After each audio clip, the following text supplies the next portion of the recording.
আল্লাহ তাআলা বলছেন ফানকিহুহুন্না বিইজনি আহলিহিন্না, তোমরা মেয়েদেরকে বিবাহ করো তার অভিভাবক মালিককে বলে, বাপকে বলে। এটা আল্লাহর জোরালো আদেশ।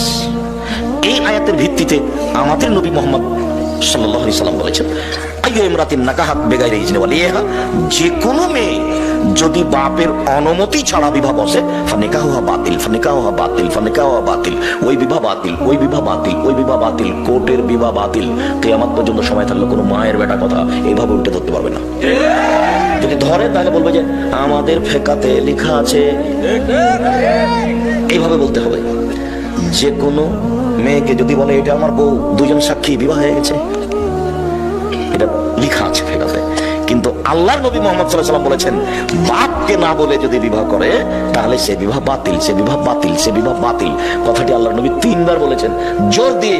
তবুও হুজুর বলছেন যে চলবে। কি করবেন? করেন, কিছু করার আছে? কোনো পথ নেই। যদি আপনার মেয়ে 7 ছেলের মা হয় তবু ওই বিবাহ হয়নি, আবার বিবাহ পড়াতেই হবে।